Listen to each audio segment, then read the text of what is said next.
I love you, Akao. I love you, Akao. I love you, Akao. I love you, Akao. নাম না নিলে ওই মৌলবীও মুসলমান হবে না, ওর বাপ মাও মুসলমান হবে না। বেশক বেশক হক বাত। নবীর নাম ছাড়া, নবীর ওসিলা ছাড়া মুসলমানদের কোনো গতি নাই।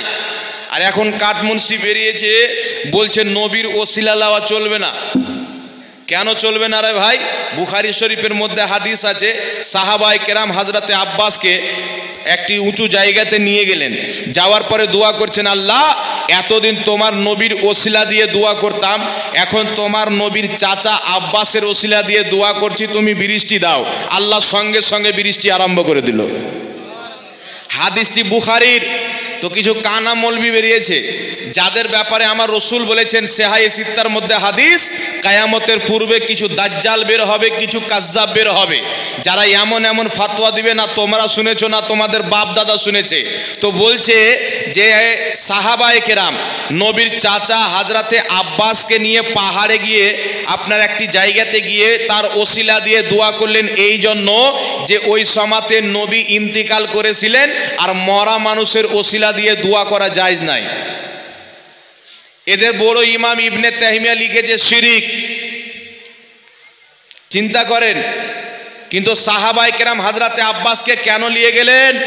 সাহাবায়ে কেরামের বিশ্বাস ছিল, আকীদা ছিল, যেন কিয়ামত পর্যন্ত এটা ইসলামের বিধান হয়ে যায় যে নবীর ওসিলা দিয়ে দোয়া করাও জায়েজ আছে, নবী ওয়ালাদের ওসিলা দিয়ে দোয়া করাও জায়েজ আছে। বল সুবহানাল্লাহ। বেশক বেশক সুবহানাল্লাহ। হযরতে আব্বাসকে নিয়ে গিয়ে তিনার ওসিলা ধরে, তিনার ওসিলা দিয়ে দোয়া করে সাহাবায়ে কেরাম এটা প্রমাণ করে দিলেন, নবীর ওসিলা দিয়ে দোয়া করাও বৈধ, নবী ওয়ালাদের ওসিলা দিয়েও দোয়া করা বৈধ। জোরে বলেন সুবহানাল্লাহ। তাই নবীওয়ালা আল্লাহওয়ালা যদি জমিনের উপরে থাকে তবুও তিনাদের ওসিলা দিয়ে দোয়া করা যায়, যদি জমিনের নিচে মাজারে চলে যায় তবুও তিনাদের ওসিলা দিয়ে দোয়া, কারণ আল্লাহর ওলিরা সিও মাজারে জিন্দা। জোরে বলেন সুবহানাল্লাহ। তারা মাজারে জিন্দা। হযরতে মা ফাতেমা রাদিয়াল্লাহু তাআলা আনহা বলেন, হাকিম আল মুস্তাদরাক আলা সাহিহাইনের মধ্যে সহিহ হাদিস, মা ফাতেমা রাদিয়াল্লাহু তাআলা আনহা বলেন, আমি আমার চাচা আমি আমার দাদা হযরতে আমিরে হামজা রাদিয়াল্লাহু তাআলা আনহু নবী পাকের চাচার মাজারে গেলাম, যাওয়ার পরে তিনাকে সালাম দিলাম, তো তিনার কবর থেকে আমি ডাইরেক্ট সালামের উত্তর শুনতে পেলাম। জোরে বল সুবহানাল্লাহ। সুবহানাল্লাহ সুবহানাল্লাহ। ডাইরেক্ট সালামের উত্তর কে দিবে? মরা মানুষ না জিন্দা মানুষ? তাই জগৎ বিখ্যাত ইমাম 11 শতাব্দীর মুজাদ্দিদ ইমাম মুল্লা আলী কারি রাহমাতুল্লাহ আলাইহি নিজের কিতাব মিশকাতের সারা মিরকাতের মধ্যে লিখছেন, যারা আল্লাহর ওলি হয় লা ইয়ামুতু, তারা মারা যায় না, তারা এক জায়গা থেকে আরেক জায়গা পরিবর্তন করে। জোরে বলেন সুবহানাল্লাহ। সুবহানাল্লাহ সুবহানাল্লাহ। যারা আল্লাহওয়ালা হয় মরে শেষ হয়ে যায় না, এক জায়গা থেকে আরেক জায়গা পরিবর্তন করে। তাই তারা দুনিয়াতে থাকলেও তাদের ওসিলা দিয়ে দোয়া করা বৈধ, কবরে চলে গেলেও তাদের ওসিলা দিয়ে দোয়া করা বৈধ। তাই জগৎ বিখ্যাত ইমাম সাহাবী রাহমাতুল্লাহ আলাইহি, যিনাকে ওয়াহাবী মতবাদে বিশ্বাসিত পথভ্রষ্ট মৌলবীরাও মানে, যাদেরকে আহলে সুন্নাত ওয়াল জামাতের হকপন্থী আলিমরাও মানে, তিনি নিজের কিতাব সিয়ার আলামিন নুবালার মধ্যে লিখছেন, আদ-দুআউ মুস্তাজাবুন ইনদা কুবুরিল আমবিয়ায়ে ওয়াল আউলিয়া। আল্লাহ ওয়ালাদের কবরে, আল্লাহর নবীগণের কবরে তাদের ওসিলা দিয়ে যেই দোয়া করা হয়, আল্লাহর দরবারে ওই দোয়া কবুল হয়ে যায়। আর একটু জোরে বলবেন না সুবহানাল্লাহ। তাই বিরাদর ইসলাম, মুমিন মুসলমান আজকে না, যুগ যুগ থেকে আল্লাহ ওয়ালাদের মাজারে গিয়ে দোয়া করে। সাহাবায়ে কেরাম নবীর ইন্তিকালের পর নবী পাকের মাজারে মুসিবতে পড়ে দোয়া করেছেন। মুসান্নাফ ইবনে আবি শাইবার মধ্যে সহিহ হাদিস রয়েছেন, একটা না দুটা না, অসংখ্য সহিহ হাদিস রয়েছেন। আর জগৎ বিখ্যাত ফকিহ ইমাম শাফি রাহমাতুল্লাহ আলাইহি, নাম শুনেছেন? ইমাম শাফি রাহমাতুল্লাহ আলাইহি শাফি মাযহাবের ইমাম, মুজতাহিদ তবকার ফকিহ ইমাম শাফি রাহমাতুল্লাহ আলাইহি, যিনি শাফি মাযহাবের প্রতিষ্ঠাতা ইমাম শাফি রাহমাতুল্লাহ আলাইহি জগৎ বিখ্যাত ফকিহ, যাকে ওয়াহাবীয় ফকিহ বলে বিশ্বাস করে, আহলে সুন্নাত ওয়াল জামাত ফকিহ বলে বিশ্বাস করে। ইমাম শাফি রাহমাতুল্লাহ আলাইহি, জিনাদের ব্যাপারে আমার আল্লাহ পবিত্র কোরআন পাকের মধ্যে বলছেন ইয়া আইয়ুহাল্লাযীনা আমানু আতিউল্লাহ ওয়া আতিউর রাসূল ওয়া উলিল আমরি মিনকুম। আল্লাহ বলছেন ঈমানদার আল্লাহর হুকুম মানো, রাসূলের হুকুম মানো, ওয়া উলিল আমরি মিনকুম হুকুম দাতাদের আদেশ মানো। এই হুকুম দাতা কারা? মুফাসসিরিন বলতেছেন এই হুকুম দাতার অর্থ হচ্ছে উলামা ওয়াল ফুকাহা, হক্কানি আলিমদের হুকুম মানো, হক্কানি ফকিহদের হুকুম মানো। বল সুবহানাল্লাহ। সুবহানাল্লাহ সুবহান। হাকিম আল মুস্তাদরাক আলা সাহিহাইনের কিতাবের মধ্যে জাবির ইবনে আব্দুল্লাহ রাদিয়াল্লাহু তাআলা আনহু জগৎ বিখ্যাত সাহাবী, মুস্তাহিদ তবকার সাহাবী, তিনি বর্ণনা করেন, তিনি বলতেছেন আল্লাহ কোরআন পাকে বলেন উলিল আমরে মিনকুম হুকুম দাতাদের আদেশ মানো। এর অর্থ হচ্ছে ইয়ানি উলামা ওয়াল ফুকাহা, অর্থাৎ হক্কানি আলিমদের আদেশ মানো, হক্কানি ফকিহদের আদেশ মানো। তো বুঝা কি গেল? আল্লাহর কোরআন বলছে ফুকাহায়ে কেরামের আদেশকে মানো, নবীর পাকের সাহাবার হাদিস বলছেন ফকিহদের আদেশ মানো, হক্কানি আলিমদের আদেশ মানো। তো জগৎ বিখ্যাত ফকিহ জিনাকে আহলে হাদিস ও ফকিহ মানে, জিনাকে তাবলিগি জামাতের লোক ফকিহ মানে, জিনাকে আহলে সুন্নাত ওয়াল জামাত ও ফকিহ মানে, জিনাকে হক্কানি আলিম ওয়াহাবি মতবাদে বিশ্বাসিত ব্যক্তিরাও মানে, জগৎ বিখ্যাত ফকিহ ইমাম শাফি রাহমাতুল্লাহ আলাইহি বলেন আমি যখন কোন মুসিবতে ফাঁসতাম আমি ইমামে আযম আবু হানিফা রাহমাতুল্লাহ আলাইহির মাজারে যেতাম, তিনার ওসিলা দিয়ে দোয়া করতাম, আমি ইমাম শাফির মুসিবত আল্লাহ দূর করে দিত। বল সুবহানাল্লাহ সুবহানাল্লাহ সুবহানাল্লাহ সুবহানাল্লাহ। আল্লাহু আকবার আল্লাহু আকবার। ইয়া রাসূলুল্লাহ জিন্দাবাদ জিন্দাবাদ জিন্দাবাদ জিন্দাবাদ। আল্লাহু আকবার। তাই বিরাদর ইসলাম, তাই যুগ যুগ থেকে আজকে না সাহাবায়ে কেরামের জামানা থেকে আল্লাহওয়ালাদের মাজারে গিয়ে তিনাদের ওসিলা দিয়ে দোয়া করা হয়। জোরে বলেন সুবহানাল্লাহ। আজকে কাঠমুন্সি বেরিয়েছে শিরিক, তো মায়ের দুধ পান করে থাকো তো সাহাবার উপরে শিরকের ফতোয়া লাগাও। তিনারা নবীর মাজারে গিয়ে দোয়া করেছেন। জোরে বলেন সুবহানাল্লাহ। একটি হাদিস শুনিয়ে দিই, তাফসিরে ইবনে কাসিরের মধ্যে হাদিস রয়েছেন আমার আপনার নবী সাল্লাল্লাহু আলাইহি সাল্লামের ইন্তিকালের 3 দিন পর, কতদিন পর কথা বলতে হবে, ইন্তিকালের 3 দিন পর একজন সাহাবী গিয়েছেন রাসূলুল্লাহর সঙ্গে সাক্ষাৎ করার জন্য। ওই সময়তে টেলিভিশন ছিল না, অনলাইন সোশ্যাল মিডিয়ার জামানা ছিল না, ফোন আলাপ ছিল না। বিখ্যাত সাহাবী আমার নবীর সঙ্গে দেখা করতে পবিত্র মদিনাতে পরিবেশ করেছেন। সাইয়েদনা আলীউল মুর্তজা মাওলায়ে কায়নাত রাদিয়াল্লাহু তাআলা আনহুর সঙ্গে সাক্ষাৎ। জিজ্ঞাসা করছেন ইয়া আলীউল মুর্তজা, হে শেরে খোদা আল্লাহর নবী কোথায়? আমি রাসূলুল্লাহর সঙ্গে সাক্ষাৎ করতে এসেছি। সাইয়েদনা আলীউল মুর্তজা রাদিয়াল্লাহু তাআলা আনহুর চোখ দিয়ে পানি বেরিয়ে গেল। তিনি বলছেন তুমি কি জানো না আজকে থেকে 3 দিন পূর্বে আল্লাহর নবী সাল্লাল্লাহু আলাইহি সাল্লাম পর্দা করে গিয়েছেন, ইন্তিকাল করেছেন। ওই সাহাবী যখন এই কথা শুনলেন চোখ দিয়ে পানি বেরিয়ে গেল, কান্না করতে করতে আর গুটি গুটি পায়ে চলতে চলতে আমার আপনার নবীর জান্নাতের বাগান রওজাতুল মুবারাকা উপস্থিত হলেন। উপস্থিত হওয়ার পর বলছেন ইয়া রাসূলুল্লাহ, আল্লাহ পাক কোরআন পাকে বলেছেন তোমরা যখন জানের উপরে জুলুম করবে, গুনাহতে ফেসে যাবে, মুসিবতে পড়ে যাবে, আমার নবীর দরবারে এসে তওবা করবে, তোমাদের হয়ে যদি আমার নবী আমার কাছে ক্ষমা চায় আমি আল্লাহ তোমাদেরকে ক্ষমা করে দেব।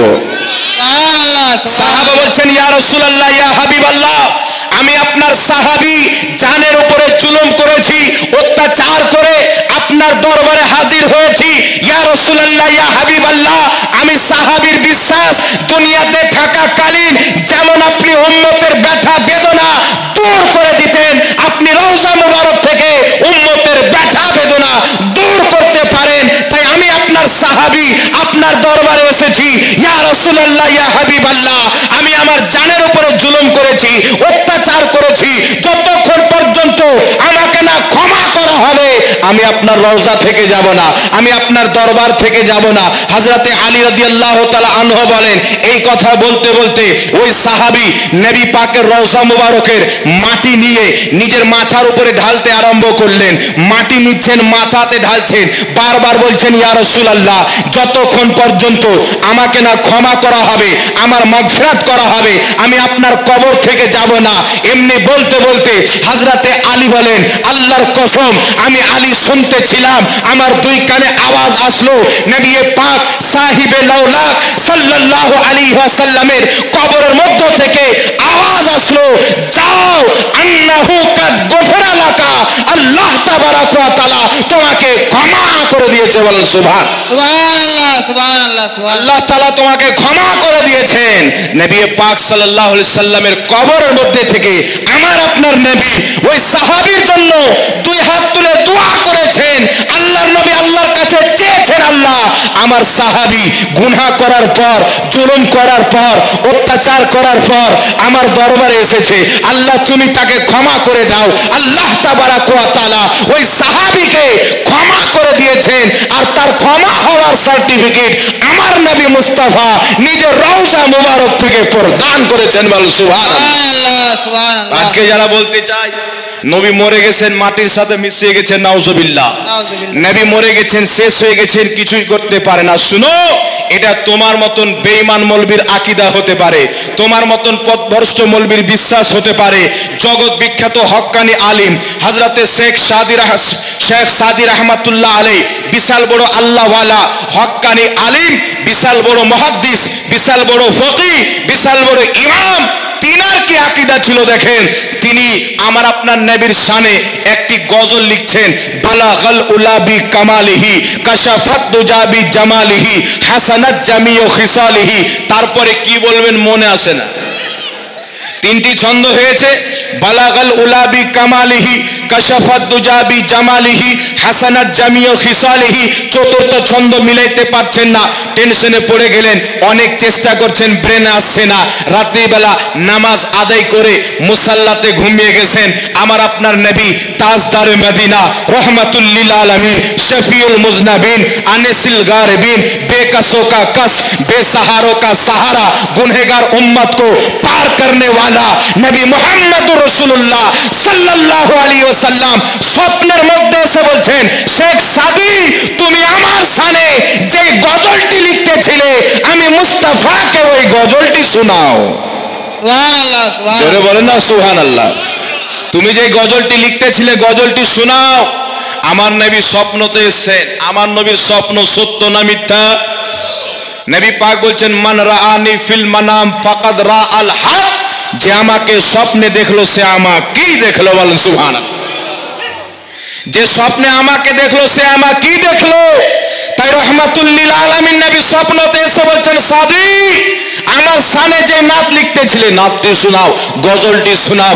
শেখ সাদি রহমাতুল্লাহ আলাইহি বলেন, আমি স্বপ্নতে শুনাইতে লাগলাম, বালাগাল উলাবি কামালিহি কাশাফাত দুজাবি জামালিহি হাসানাত জামিউ খিসালিহি।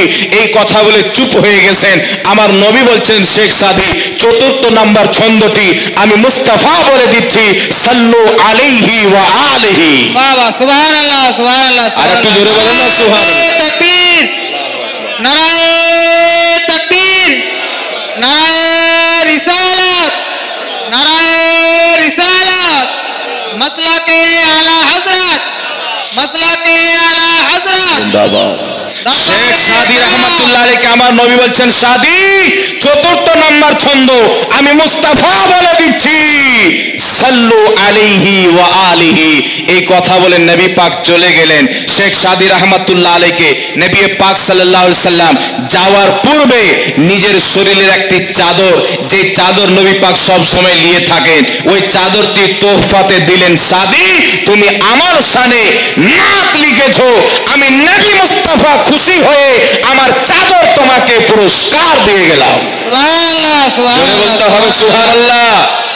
শেখ সাদি রহমাতুল্লাহ আলাইহি স্বপ্ন ভেঙেছেন, তিনি বলছেন, আল্লাহু আকবার কবিরা, আমি দেখলাম আমার নবী মুস্তাফা স্বপ্নতে এসে যে চাদর আমাকে দিয়ে গেছিলেন সেই চাদরটি আমার মুসল্লাতে রাখা ছিল। বল সুবহানাল্লাহ। সুবহানাল্লাহ, সুবহানাল্লাহ। স্বপ্নতে দিয়ে গেছিলেন তো স্বপ্নতে চলে যেত। তাই আমার নবী বলছেন যে স্বপ্নতে আমাকে দেখলো সে আমাকে দেখলো। শয়তান আমার রূপ ধারণ করতে পারে না, মানব রূপে শয়তান হয়েছে।